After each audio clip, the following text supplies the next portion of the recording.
Hey, what's up guys? This is Kyle from SkySportsUSA.net and welcome to part 2 of Can I Rebuild a My 22 and Older Pull Start Complete for less than replacing it? Let's start on this side. This starter needed far less work. Just to recap, the MP041 anti-vibration mounts were worn out, the rubber and the metal started to separate, which means you have to replace them. They're just not working as efficiently anymore. We also noticed that there was some issues with the MP052 plastic pulley. We were concerned about a little bit of the wear, and the MP054 had a bunch of wear, especially around where the shims are and your MP057 hook. We were going to give our customer two options, one being the full restore with our pull start support kit, or the budget option of just replacing the MP054 housing. The customer went with the budget option because this is going to be a backup starter. The MP054 includes the housing itself, the MP055 pause,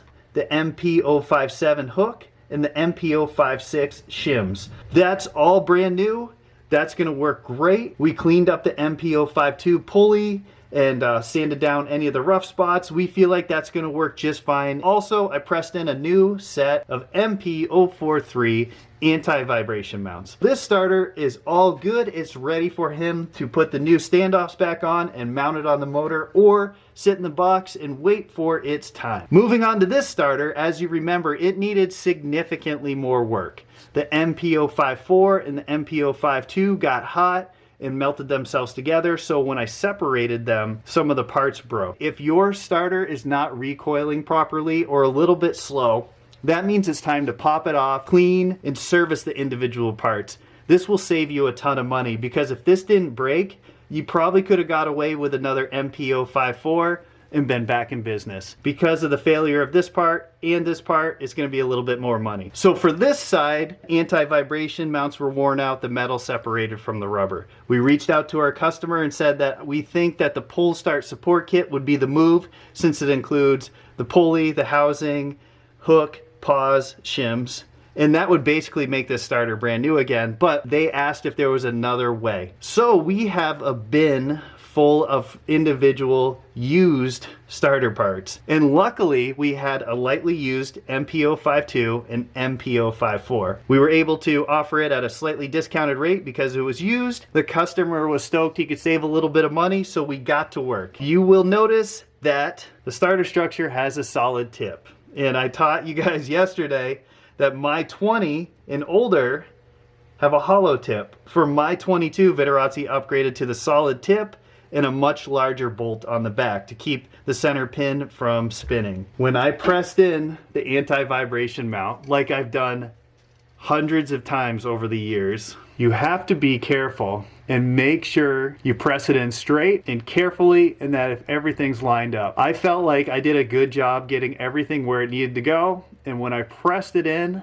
the cast broke on the starter structure. I want to show you this mistake because it can happen. And this is why you have to be so incredibly careful when you install these anti-vibration mounts. You can use a bench vise or a small press. When you do it, make sure they're going in straight and that everything is lined up. Luckily, we had a My 22 starter structure sitting in that used parts bin that happened to need a new set of anti-vibration mounts. We pressed in the new mounts, put on the new plastic pulley, paw housing, pause, shim, and MP057 hook, and this is all ready to go. Both starters also received ropes. It's not really fair to talk about pricing on this starter because we lucked out and had good used parts to assemble this. Let's just say the starter structure was the only thing good on this starter. The pull start support kit for $165 with the anti-vibration mounts would have made this starter practically new again for less than half the cost of replacing it. Let's go over pricing on this side. MP054, that includes the hook, pause, shims, it's under $50, so that's all new. Anti-vibration mounts, a set of 4 is $18.99 currently, and a new rope That's less than $5. Those parts right there, less than $75, and you're back in business for a fraction of the cost of replacing it. If you have any questions, Chris and I are always around and happy to help. We also have a ton of tutorial videos on YouTube. If you've got one of these starters and you want to just send it off, Neil White of White Arrow and Machine Works is your guy. He specializes in Vittorazi Service. He can knock a starter out for you, no problem, and get it back to you in perfect working condition. We highly recommend him. Thank you as always for watching. I hope you guys learned from my mistake, got a little value about rebuilding, can save you a ton of money, and have an outstanding rest of your week.